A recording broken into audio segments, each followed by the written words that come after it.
انسان کو جو اللہ نے فضیلت دی ہے وہ علم کی صلاحیت، علم کی وجہ سے نہیں، علم سے یہاں مراد ہے اس میں سیکھنے کی صلاحیت ہے. اتنی زیادہ صلاحیت ہے کہ یہ پہچان سکتا ہے کہ مجھے کسی نے بنایا ہے یا خود سے بناؤں، اور بنانے والے کی کیا صفات ہیں، اور ان صفات کی بنیاد پہ بنانے والے کی اطاعت کرنی ہے یا اس کی نافرمانی کرنی ہے، اس سے محبت کرنی ہے یا اس سے نفرت کرنی ہے.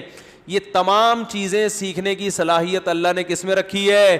انسان میں. لہذا اللہ نے اس کائنات میں جتنا پروٹوکول انسان کو دیا ہے کسی اور مخلوق کو نہیں دیا. اتنا پروٹوکول کہ قرآن کے الفاظ ہیں وَسَخَّرَ لَكُم مَّا فِي السَّمَاوَاتِ وَمَا فِي الْأَرْضِ جَمِيعًا مِّنْهُ. اے انسان تو اس کائنات میں ذرے کے ذرے کے ذرے کے ذرے کے ذرے کے ذرے کے برابر بھی نہیں ہے، لیکن اتنی بڑی کائنات میں نے تیرے لیے پیدا کی ہے.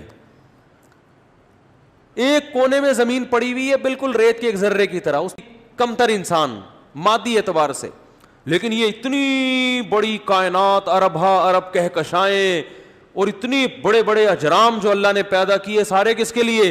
میرے اور آپ کے لیے.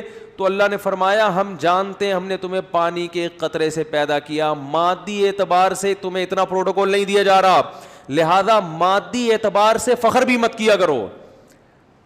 مادی اعتبار سے فخر کیا ہوتا ہے؟ میری صحت ایسی ہے، میں خوبصورت اتنا، میں جوان آدمی، عمریں چھپائی جاتی ہے نا.